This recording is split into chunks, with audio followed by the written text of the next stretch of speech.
저희 오늘 이렇게 여러분 펀드 팔고 재건적 투자 이런 거 위주로 그리고 자산증대 그런 쪽으로 많이 힘드실 텐데 지점장님 이렇게 증권 직접 투자 또는 이제 빅스 여기에 관심을 가져주셔서 이렇게 불러주셔서 너무 고맙습니다. 고맙고 오늘 내용이 좀 어렵습니다. 사실 어렵기 때문에 제가 뭐 한 30-40분 정도 하고 이걸 다 이해하신다고 보기는 힘들고요. 그래서 제가 동영상도 만들어서 올리려고 그러고 있고 이 밴드 제가 만들었어요. 밴드. 그래서 이 밴드 들어가시면 오늘 할 내용들이 더 심도 있게 자료 같은 거 있으니까 좀 더 깊게 파고 들어가실 분들은 이 밴드 들어가서 가입 안 하셔도 됩니다. 그냥 보시면 보실 수 있게 오픈해놨습니다. 이 변동성 빅스란 뭐냐? 빅스 한마디로 하면 지금 S&P 500 지수의 연 변동률입니다. 그러니까 연 변동률이에요. 근데 S&P 500을 지수를 갖고 연 변동률을 시장의 기대치를 발표를 합니다. 발표를 하는 거고 우리나라도 있어요. 우리나라도 있는 게 코스피 200의 변동성을 측정해서 거래소에서 거래하는 V 코스피라고 있습니다. 볼라틸리티 코스피 200 그 약자로 V 코스피가 있는데 거래가 없어요. 거래가 없기 때문에 변동성이라는 게 추상적인 개념이잖아요. 변동률을 어떻게 사고하겠습니까? 선물적인 거는 사고할 수가 없기 때문에 선물화해서 선물이 거래되는 거죠. 그래서 V 코스피든 빅스든 이게 다 선물 지수입니다. 선물 지수고 그 연 변동성의 기대치다. 요것만 이해하시면 나머지는 술 풀려요. 그럼 변동성이라는 게 지금 한 26년간 제가 평균을 봤더니 20%입니다. S&P 500 지수의 연간 변동성이 20%다. 이게 뭐냐면 지금 S&P 500이 2000포인트다라고 하면 1600에서 2400포인트 정도 움직인다는 뜻입니다. 20%라는 거는. 우리가 이제 해외 투자할 때 보면 미국이든 한국이든 중국이든 이 수익률이라는 게 뭘까? 이런 생각을 많이 하시게 됩니다. 수익률. 수익률이라는 결국은 리스크에 대한 대가죠. 그럼 리스크는 뭐냐? 리스크는 현재와 달라질 상황입니다. 현재와 달라질 상황. 미래가 현재와 달라지는 폭. 그걸 우리가 리스크라고 합니다. 그럼 우리가 해외 투자할 때 그 기대 수익률이 뭘까? 기대 수익률이 뭐냐면 결국은 그 나라의 명목 경제 성장률이 기대 수익률이 돼요. 결국은. 그래서 명목 기대 성장률이 이제 미국, 한국은 떨어졌고 중국은 이렇게 올라갔죠. 근데 명목 성장률이 높으니까 기대 수익률이 높다라고 해서 중국만 다 투자하면 어떤 효과가 있냐면 얘가 명목 성장률, 기대 수익률도 높지만 거기에 포함하고 있는 변동성도 큽니다. 제가 대략적 계산하면 2.5배 정도입니다. 이게 미국이 지금은 뉴 노멀로 저성장이 됐지만 과거 30년 동안 데이터를 보면 명목 성장률이 미국이 연 8% 성장했어요. 그래서 변동폭이 그게 20%였다고 했잖아요. 제가 이게 20%라고 했잖아요. 이게 변동폭이죠. 이 연 성장률이 한 2.5배 정도의 변동폭을 갖고 이렇게 움직입니다. 주식은 사람의 심리니까 파동이 있어요. 그래서 이런 파동이 이게 리스크예요. 근데 중국은 이제는 이게 미국은 이쪽에서 좀 더 꺾였겠지만 중국은 지금 이렇게 상태에서 이렇게 꺾이겠죠. 성장률이 이렇게 꺾이겠지만 변동폭은 미국보다 훨씬 크다. 그럼 이게 뭐냐? 여기서 여기까지가 주기죠, 주기. 그러니까 중투자하는 사람은 10년 내다보고 투자해야 되는 거예요. 이 주기가 10년이고. 그러니까 기대 수익률, 리스크가 높으면 주기도 길어진다. 그래서 어떤 우리가 투자를 할 때 리스크를 없애려면 이 변동 주기만큼 장기 투자를 해야 리스크를 없앨 수 있다는 겁니다. 근데 중국에 작년에 잘못 들어가신 분은 5, 6년 꼭지에 사신 분은 5년 기다릴 수도 있는 거죠. 이 지점에 샀다고 볼 수 있는 거니까 5,000포인트 사신 분들은 장기 투자할 수밖에 없는 그런 상황입니다. 그래서 손님들 여러분 펀드를 파시던 직접 투자를 하던 손님 오시면 제일 먼저 물어봐야 될 게 그분의 투자 기간이 얼마인가를 물어보셔야 돼요. 투자 기간에 따라서 맞는 상품을 추천해야 돼요. 그분 투자 기간이 한 3년밖에 안 되는데 중국 투자는 안 된다는 거예요. 그 사람 투자 기간 최소한 한 10년 가까이 돼야 그런 니즈를 갖고 있는 고객이 와야 이 주기에 살아남을 수 있기 때문에 높은 수익을 나중에 창출할 수 있어요. 그래서 투자 기간을 항상 거기 성향을 물어보셔야 된다. 왜? 변동성 때문에. 변동폭과 변동 주기 기간 때문에 그렇습니다.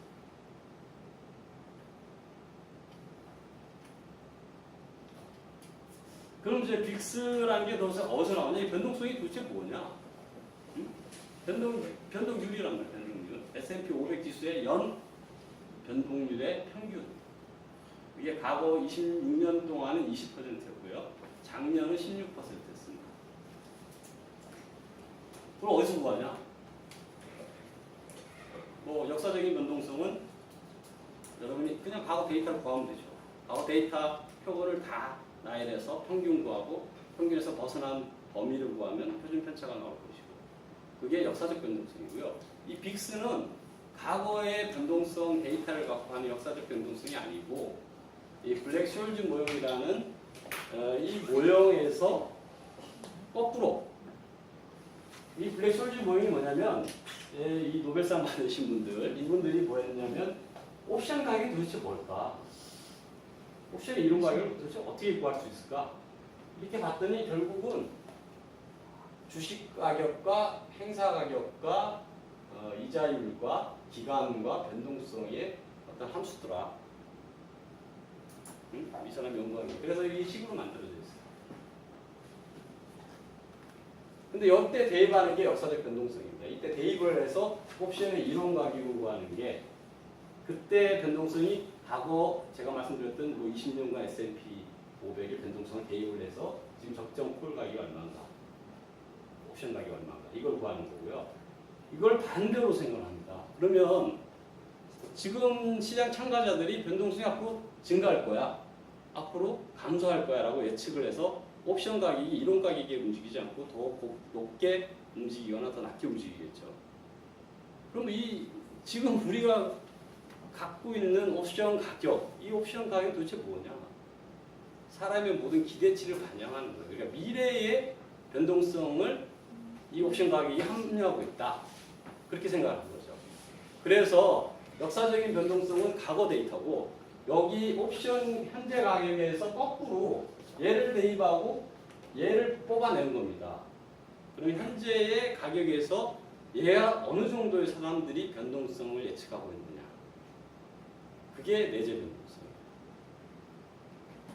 우리가 지금 빅스라고 하는 거는 변동성인데 그게 과거 데이터의 역사적 변동성이 아니라 현재의 어떤 옵션 가격에서 사람들이 기대하고 있는 앞으로의 변동성이 그게 내재 변동성.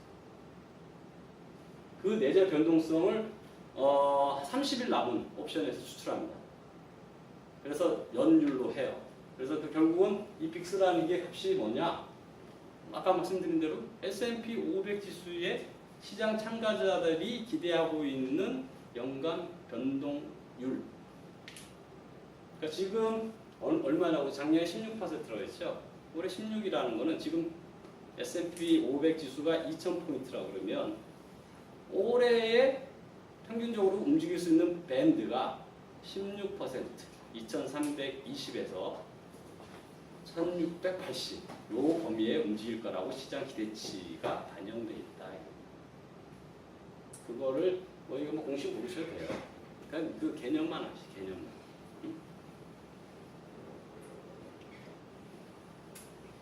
그럼 이 빅스, 과거에 우리 히스토리컬한 역사적 변동성을 한번 보자. 이거 어떻게 변화왔냐? 이 금융위기 때 사상 최고치가 발생했습니다. 89.53. 이게 무슨 뜻이냐면 시장 참가자들이 S&P 500이 그때 1660 정도였는데 금융위기가 오니까 S&P 500의 지수가 1년 안에 89%가 떨어질 것이다 라고 예측한 겁니다. 실질적으로는 한 60% 좀 더 떨어진 것 같아요. 1600에서 얼마까지 갔냐면 666까지 갔습니다. 1000포인트가 빠졌는데 뭐 계산하면 한 60, 70% 되겠죠. 60% 정도 되겠죠. 실제로 60%가 사실 떨어졌어요. 이때 변동성이 미리 예측을 한 거죠. 시장 변동성이 옵션 가격에 포함되어 있는 그 변동성이 89까지 떨어진다. 근데 사실은 이런 게 얼마만에 생기느냐? 뭐 최근에 그건 좀 이따 보고요. 최근에 있었던 거는 이때가 변동성이 50 이상 가는 게 언제냐면 유럽 재정이 그때 뭐 우리 기억나잖아요. 그리스가 뭐 부도 내니 많이 뭐 만세 부르니 많이 그래서 뭐 그 유로존이라는 게 아마 없어질 거다. 유로존이 없어지면 유로 통화가 없어지는 거니까 굉장히 사회 혼란이 있을 것이다. 그래서 그때 변동성이 한 50 올라갔고 미국 한번 사고치고 유럽 한번 사고치고 작년 8월에 중국이 한번 사고쳤죠. 다 금융 정책을 써서 통화를 푸는데 중국은 통화를 실질적으로는 못 풀었으니까. 그래서 얘네들이 위안화철화에 동참한다. 통화 전쟁에 동참한다라는 시그널을 보이자마자 전 세계가 큰 변동을 일으켰죠. 그게 올해 한 1월까지 이어졌던 겁니다.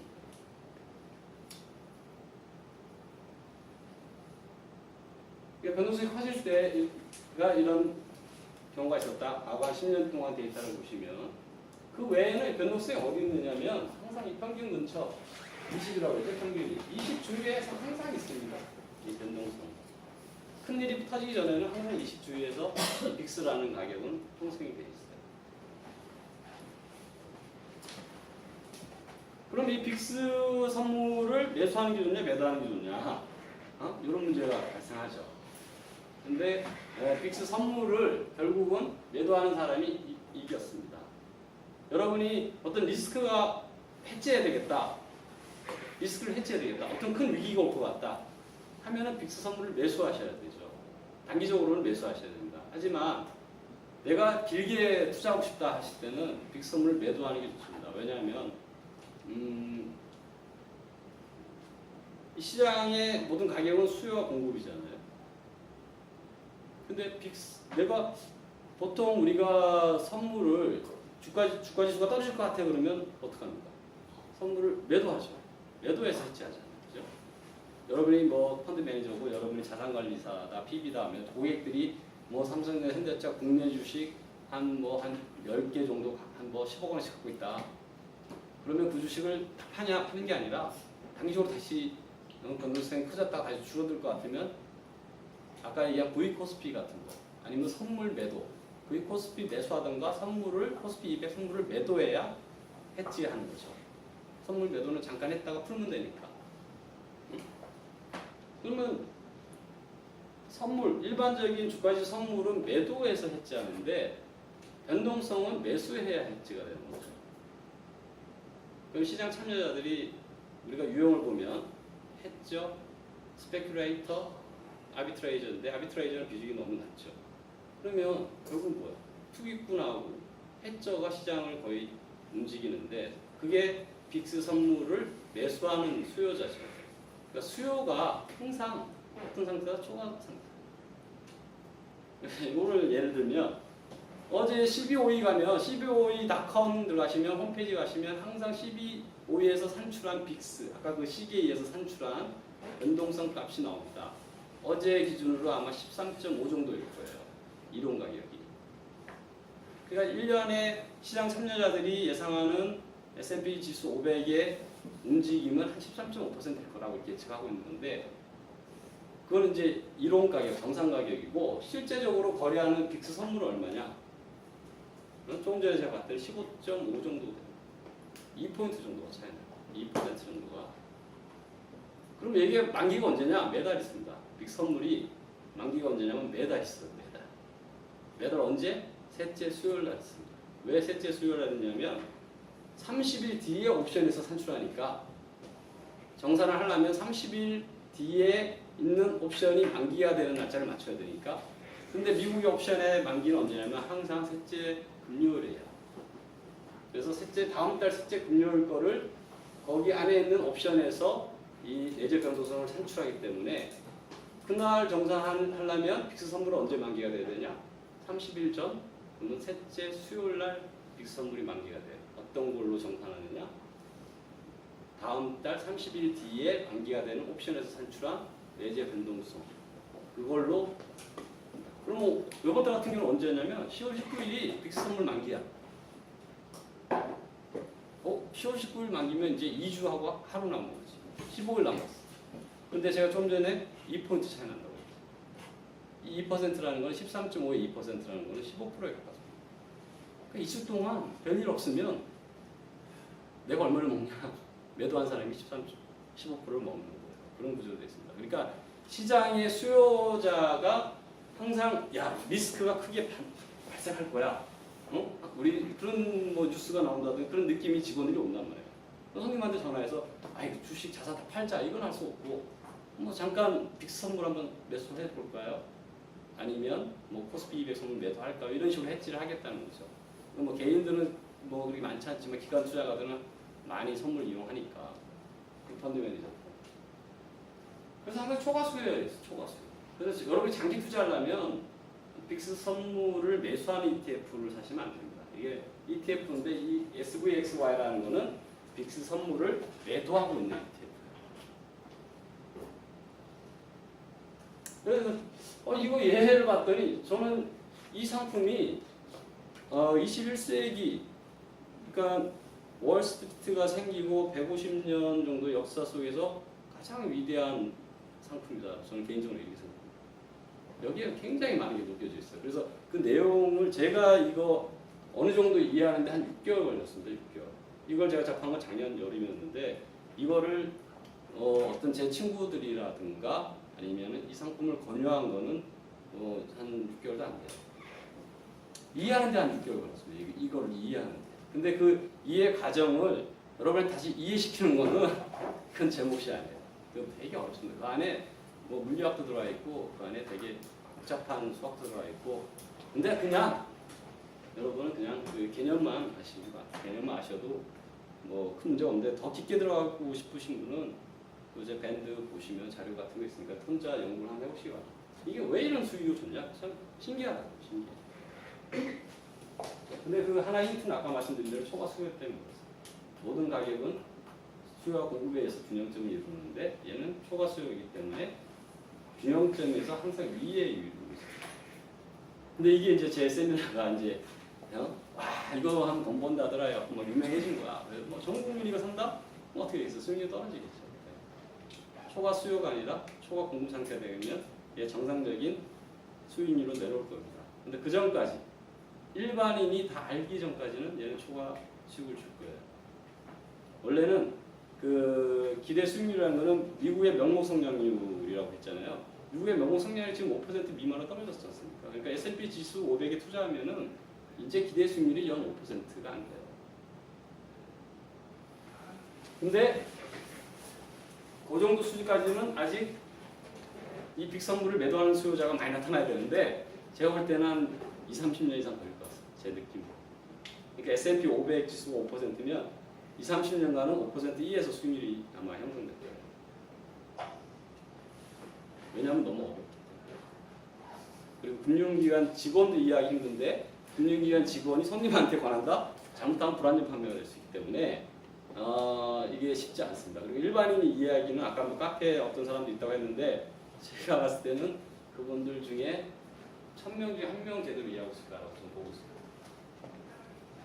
어쨌거나 제가 이거 괜찮은 상품인데 이걸 소개한 게 저한테는 되게 저도 굉장히 그 참 가슴 설레는 그런 굉장히 설렜어요. 저도 이런 걸 발견하고 한 이틀간 저도 안 믿는 사람이었어요. 우리가 초과 수익이라는 건 없다. 내가 어떤 거 시장에서 액티브하게 주식을 사든 선물을 매매하든 초과 수익을 낸다는 건 미래를 예측해야 되는 건데 미래를 누가 예측할 수 있느냐는 거죠. 그래서 결국은 기대 수익률, 시장 수익률밖에 나는 얻을 수 없다라는 거를 저는 생각을 해왔고 그리고 시장 수익률 이상 초과 수익을 달성하려면 그 이상의 초과 리스크를 나는 테이킹해야 된다. 리스크와 수익률은 상충관계에 있기 때문에 그게 기본적이잖아요. 사실은 저도 그 논리에 이때까지 증권에서 한 20년 이상 있으면서 그 논리에 맞다고 생각했어요. 근데 이런 게 있다는 걸 알고 저도 한 며칠 잠시 설쳤어요. 이게 참 신기하다. 얘는 얼마나 올랐냐면 얘가 발명돼서 이제 이게 상장된 게 2011년 10월에 상장됐어요. 얼마였냐? 한 10불 정도 상장됐는데 이게 무려 4년 만에 3년 만에 10배 올랐고요. 그 다음엔 조정기간 거쳐갖고 지금 7배 정도 수준이 있습니다. 그러면 2011년이니까 딱 5년 됐는데 5년 동안 7배가 났고 근데 이게 일반 주가 지수면 일반 주가 지수가 10배 올랐다면 무조건 조정받고 뭐 밑에서 한참 기분 난리로 치겠죠. 왜냐면 아까 얘기한 대로 변동 주기에 따라서 움직이니까. 이 변동 주기는 뭐냐면 사람이 결국 심리입니다. 심리. 항상 사람은 어떻게 남들이 먹었다 그러면 자기도 더 위에서 삽니다. 그래서 항상 탐욕이 있어. 응? 남들이 시장한다 그러면 자기 똥찜 주고 간다니까. 탐욕적이야. 그래서 항상 그 기대 수익보다 더 많은 수익을 시장이 이렇게 보여줍니다. 그러다가 사람이 어떤 그 공포심에 다다르면 내가 자산이 뭐 필요 없어. 내가 뭐 이거 망할 것 같은데 뭔 자산이 있어. 그래서 시장에 팔아버리죠. 그래서 어떤 평균 현실점보다 더 밑으로 이게 공포심이다. 이게 탐욕과 공포심, 사람 투자 심리 때문에 이런 파동을 겪는데 이 파동 그 자체가 리스크고 변동성입니다. 그래서 일반 주식 같은 경우는 이 파동 수익이 이게 주기가 아까 말씀드린 미국은 뭐 한 8년, 뭐 중국은 한 10년 이렇게 갈 수 있는데 얘는 제가 그 시뮬레이션 했을 때는 한 4년 정도면 이런 파동을 맞는 분들도 4년 안에 회복이 된다. 그러니까 변동 주기가 짧다는 거죠. 변동 주기가 짧고 변동 수익률은 이 변동 폭은 굉장히 높다. 그런 뜻이죠. 그래서 이게 지금 100에 지금 꼭지가 거의 100인데 이 100포인트 지점에 사신 분도 제가 생각할 때는 이게 그 작년 그 위안화 사태 때인데 2년 안에 이걸 돌파하면서 가장 좋았습니다. 이거는 주식 시장은 어떤 회사가 망하면 그 회사 다시 살아나기 힘들잖아요. 근데 변동성은 한번 증가했다고 항상 어디에 온다? 사람 심리는 안정을 취하려고 하는 그런 게 있기 때문에 항상 평균점으로 회귀합니다. 변동성이라는 거는 뭐 50% 갔다고 뭐 항상 50% 있는 게 아니에요.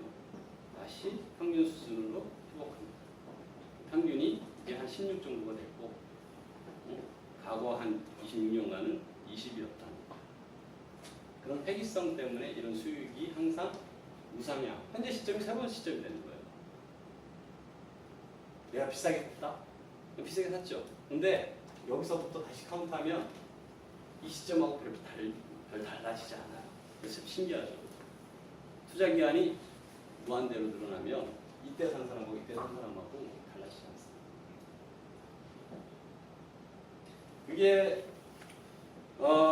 그래서 이거를 언제 사도 저는 무방하다 이렇게 보고 있고요.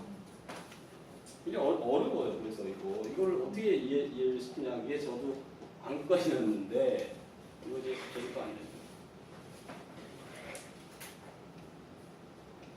여기다 쏘는 건가? 여기다 쏘는 건가? 키보드가 눌리셔서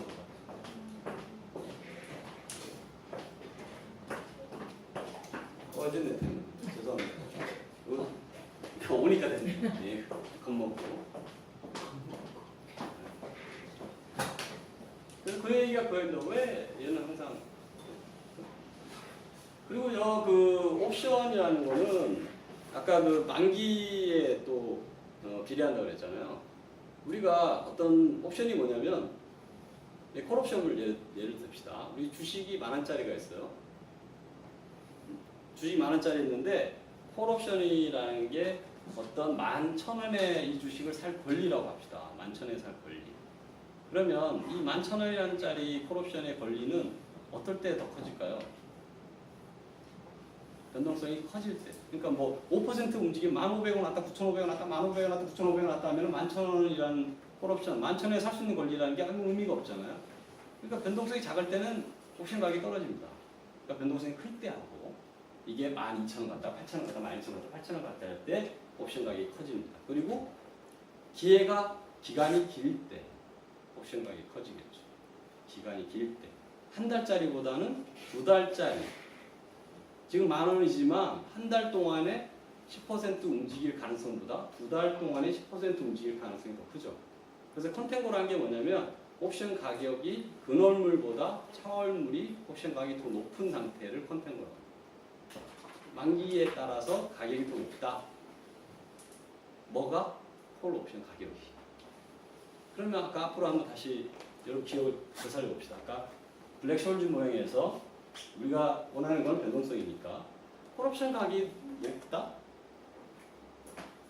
만기가 길다? 그럼 콜 옵션 가격이 높아진다? 당연하게 여러분 이제 이해하셨죠? 그럼 옵션 가격이 높다? 그럼 거꾸로 산출하면 변동성은 어떻게 될까요? 변동성도 높다. 이게 굉장히 이해하기는 어렵죠? 이해 어려운데 잘 생각해 보십시오. 그러니까 왜 컨탱고냐? 기간이 긴 옵션의 가격은 기간이 짧은 것보다 가격이 높다. 그 가격이 높은 데서 산출한 변동성도 역으로 산출한 내재 변동성도 짧은 것보다는 긴 게 내재 변동성이 크다.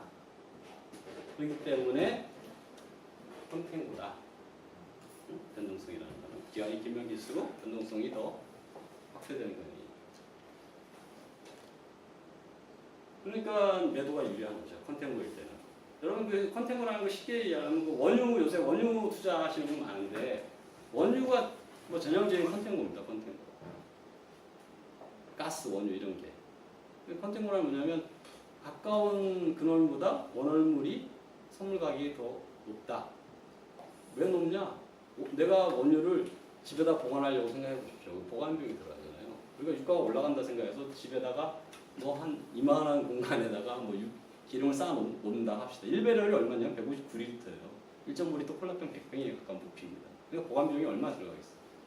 1배럴당 지금 거래하는 가격이 45불밖에 안 돼요.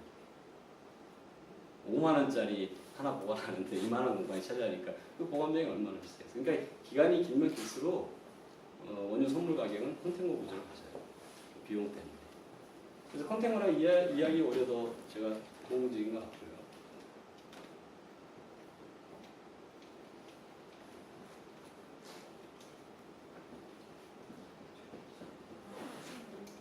예. 자, 사례를 한번 보겠습니다. 사례. 이게 이제 이 정기분포라는 건데, 저 앞에 블랙숄즈 모형을 보면 뭐를 가정했냐면, 이 주가 지수라는 게 주식의 움직임이 누적 정기분포를 형성한다라는 가정이 주가랍니다. 뭐 가정이 아니라 진짜로 그래요. 진짜로. 그 안에 들여다보면 물리학적으로 뭐 브라운 모형이니 뭐 볼츠만 상순위 같은 어려운 문제가 되는데 하여튼 그거는 뭐 우리가 증명하는 입장이 아니니까 웬만한 거는 다 정기분포. 여기 있는 분 몸무게 재봐도 그렇고 키 재봐도 그렇고 100명 이상 집단을 모아놓으면 웬만한 인간들은 다 정기분포로 갔습니다. 이런 분포로 갔어요. 정기분포는 뭐냐면 이 가운데가 평균이고 평균이 확률이 제일 높다는 거예요. 평균 주위에 사람이 항상 모든 게 모여 있다.